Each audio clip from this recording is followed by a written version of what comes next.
Hi, I'm Rick Anthony, and welcome to the Someone You Should Know podcast, the podcast that focuses on musicians, authors, and interesting people. We like to say we're making a difference one artist at a time. So sit back, have a cold one, and get ready to meet someone you should know. Today on the podcast, an author who knew exactly what she wanted to do since she was in the third grade. She attended college and law school, passed the bar twice, but her yearning to become an author was even greater. Will you please welcome my friend, Steph Katzovi? How are you doing, Steph?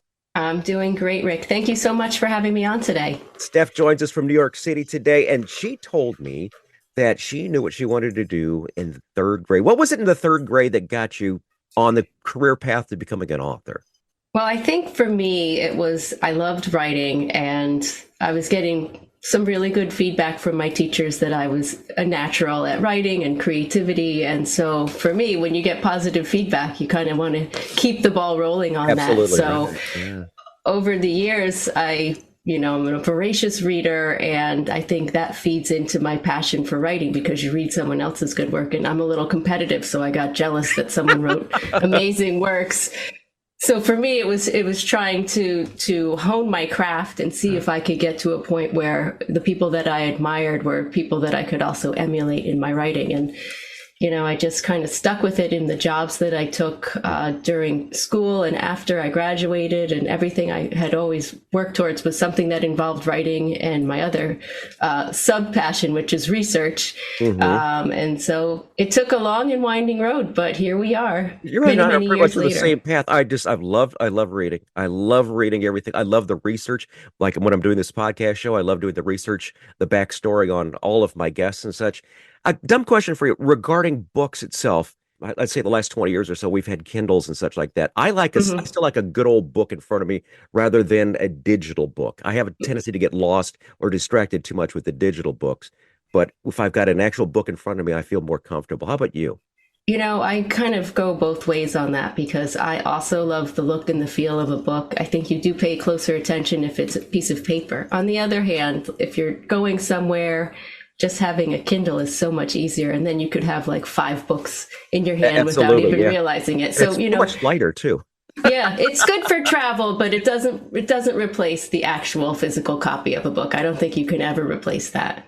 Going back to your childhood, who were some of the authors that you fell in love with? I think Judy Blume, Beverly Cleary, Paula Danziger. I think, the authors that dealt with adolescent experiences in a humorous way with quirky main characters. I think that's the roadmap that I was really gravitating towards as a child. And it's now, as I said earlier, it's kind of what I'm trying to emulate in the works that I write. I think it just resonates so well when you have a character that's relatable, but not perfect, and makes you laugh with some of the silly things that happened. And then in the end of the book, there's always a good message that you can take away and apply to your own life. Very good. Now, you graduated high school, you attended college, went to law school, you passed the bar twice, and you became an attorney. How long were you an attorney?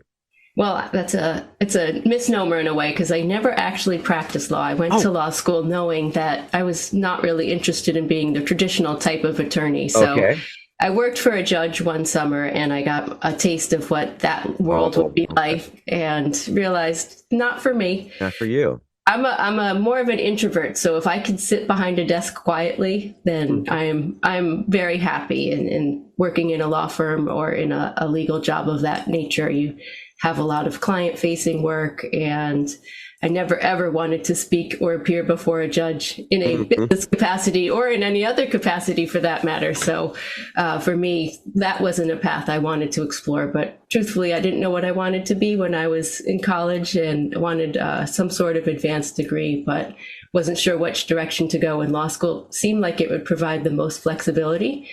So I went with that. Now, your law firm, was it tax law, criminal law, family law? I worked in a consulting firm called Arthur Andersen, and then went on to Deloitte. So they did a little bit of everything. So I actually got to do legal related work while I was there, but never a full on practicing attorney in the traditional sense. All right, very good. Now, when did you make the decision to follow your childhood dream versus what you were presently doing? I think it sort of fell into my lap. I was working at Deloitte for a very senior executive who was an amazing person, an amazing mentor and role model to so many people. And in the accounting world, when you turn 62, I don't know if it's still the case now, but when you turn 62, you have forced retirement. And so the executive was about to retire and enjoy the next half of his life. And I had 2 young kids at home and was thinking, what am I going to do next when he leaves? And do I stay in the firm and find another person to work for and have to reprove myself and probably work a lot of hours beyond a lot of hours I was already working? And so the daunting thought of reproving myself and starting over in a way was the impetus that I needed to say, you know what, I have my kids at home. I want to be around to raise them. I want to be an active part of their lives. And gosh, I remember I wanted to be an author a long time ago, and maybe this is the right time to take that leap of faith and see what happens. And so I was fortunate that my husband was super supportive, and I announced my retirement soon after my boss announced his, and it only took about 6.5 years and my whole childhood to finish my first book. Awesome. Very good. Now, that's a bold decision. You have doubts and obstacles, especially financially, but to have the support of a family, your children and your husband, that's a big thing to have them on your team. It's a superpower in a way to know that, somebody's on your side no matter what happens. And, for me, it was nobody was waiting for me to write this book. Nobody was knocking on the door saying, where's that first draft? And so I sort of had to come up with my own schedule and be my own motivator to be productive and to get things done and to get my book in a place where I was proud of what I was writing and hoping the world would also agree. And, that's a pretty scary thought when, it's just kind of you saying, here I am, here's my work. And writing is a very, very personal thing. So when you put your work out there for the world to hopefully enjoy, you invariably have that, voice on your shoulder saying, what if it's not good enough? What if you're not a very good writer? And, what if this is all just a really, really bad idea? But so far, so good. I'm really proud of the work I've done, and the feedback I've gotten has been overwhelmingly positive. And it's kind of great to see where I started, and now, I got some awards for my first book, and so it's really wonderful to have that validation. Yeah, it really is. When you get that validation, that is the most important thing. And you got to have your self-validation, and you've also got to have the validation of your critics and your peers and such. That is just really, really cool. I'm very happy for you there, Steph. We're going to continue our interview with Steph Katzovi here on the Someone You Should Know podcast. But before we do, I'd like to say thanks so much for tuning in to the Someone You Should Know podcast. We're heard on the World Wide Web at SomeoneYouShouldKnowPodcast.com. There you'll find our recent news, our archive of past episodes, more than 160 of them at this point here. And we want to say thanks so much for checking them out. By the way, if you happen to be there for the very first time, please leave us a review. Let us know how we're doing. Now, thanks to Buzzsprout, the service that shares us to all the different streaming platforms. So very blessed to be heard in over 2,100 cities and 85 countries around the world. I want to salute a couple of those cities that we see popping up quite a bit. Nabane in North Carolina, Valparaiso, Indiana, New York, and Warsaw, Poland. I do thank you so very much for tuning into the Someone You Should Know podcast, heard wherever quality streaming audio is available. Thanks so much for listening. We are talking to Steph Katzovi, who is an author. Let's focus on Steph, the author. Now, how'd you come up with the idea of your first book? Well, with any good book, I think it comes from a kernel of truth that you weave into something that's probably a little bit more interesting than the actual truth. But for me, my first book, called Hurricamp, is about a little girl who's about 10 3/4 years old, and she goes to sleepaway camp for the first time and realizes perhaps it wasn't the right fit for her to go away from home. And she struggled with a lot of issues of homesickness and her independence. And in the end, she found her inner strength and courage and ended up loving camp and making great friends and having wonderful memories. For me, though, that wasn't my experience. It was looking back what I wish I had done when I'd gone to sleepaway camp. I had the same start as my main character, but I ended up never liking camp and never going back. So this is sort of an attempt at me rewriting history the way I wish I had experienced it. And so I think, for me, this was an eye-opening experience when I went away from home for the first time and didn't have that inner courage that I wish I had summoned. And so that was the impetus for writing that story. And, I love that it has a really positive message at the end. For me, I wish that my ending had been a little different in real life, but now that I have the luxury of writing a book about it, I can change the ending as I see fit. Absolutely. That's the nicest thing as far as, you get to see it. It's like the individuals who go on stage and they really have they say they have a bad night because they blew a couple of lyrics here and there. It goes, you realize you're playing for an audience who's never heard you before. The Hmm. thing would be for the book, as far as a person reading it for the first time is going to take their own part and their own life and build themselves with that character, or try to mesh with that character. This character, tell us a little bit about the character itself. Well, I would say that her name is Noodle, but her real name is Laura, but it's Noodle Newman, and she's probably the better version of me as a child and perhaps as an adult. But she's one of those characters that she's quirky, she's lovable, she's always making some choices that are questionable, but doing so with a good heart and in a humorous way. And it's a really fun character to write for, probably because it is so close to an idealized version of me. So I just really love putting her in situations where she's got to figure out what way she wants to turn, how she wants to handle challenges, and do it with grace and with humor and in an honest way that will resonate with kids and hopefully older readers as well. But it's really just a real treat to be able to have that opportunity to write for someone that you care about in a fictional way. But, for me, it's about sending a message to myself sometimes of what I would like to do or what I should think I would want to do in a situation if it were the same. Very good. Now, in your notes, you mentioned that you like creating relatable and imperfect characters that can inspire kids to be themselves. Can you elaborate on that? Yeah, I think, adolescence is such an important time. It's when people form their identities and when we understand who we are in the world and what's important to us. I think, that's really where a child can grow and become the best self that they can be. And if you think about it, adolescence is only a short period of time in someone's life. It's like 0 to 18. And if you're lucky enough to live into your 70s or longer, that's more than 50 years as an adult. So the more that you can form, a really true and honest idea of what kind of person you want to be in those early years, I think it has a positive impact on your trajectory for what kind of adult you're going to be, for the next 50 or 60 years. And so the more I can play a role in having some impact on sharing positive values and the importance of confidence and kindness and to inspire kids to be their best selves. That's hopefully what I can come out strong in my works. All right, very good. Now, you've got two boys aged 13 and 11.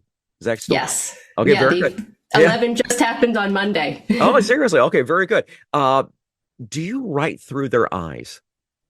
Absolutely. I actually take their stories and turn them into my stories. As one of the other writing exercises that I have, I write a blog on a monthly basis. And so I have a blog from my main character, Noodle's point of view, and then a grown-up blog, which is kind of me looking back on my childhood.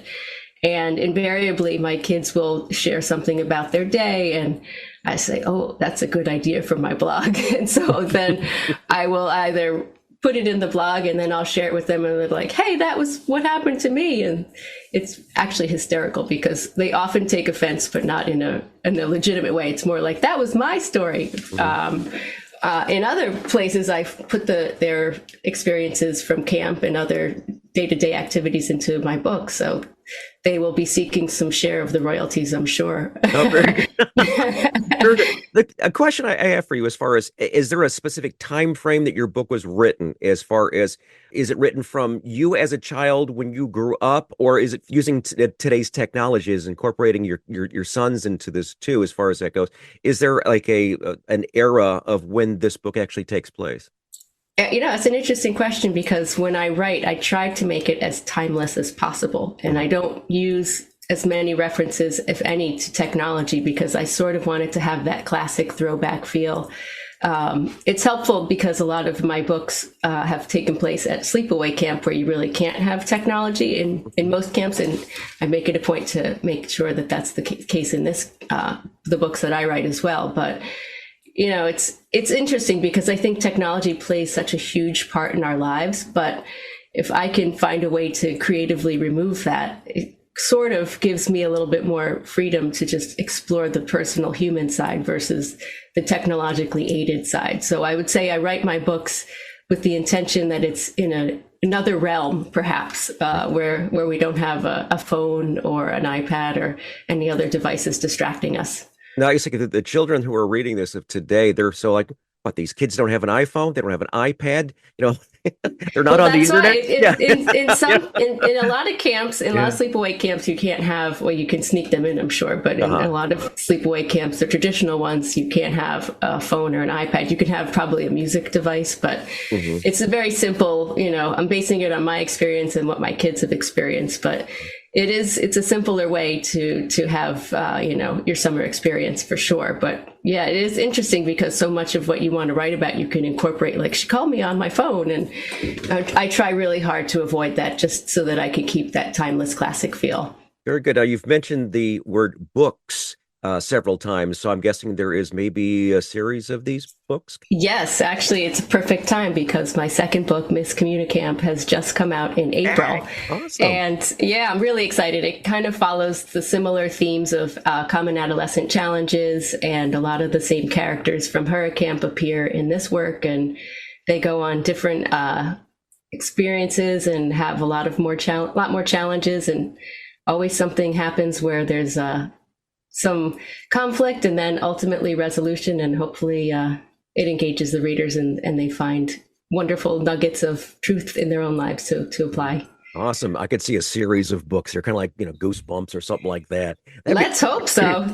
That'd be really cool. Now let's talk about where your books are available at. Now, you've got a great website. Give us your website. It's www.stephkatzovi, at Steph with a PH, .com. And you can find my books on just about every major retail store, Amazon, Barnes and Noble, Walmart, Target. I think you could just do a Google search and hopefully it'll pop up. But we'll include that in the show notes. But I got to tell you, this website that she's got is so well done. It's got merch and everything. Can you tell us a little bit about your website?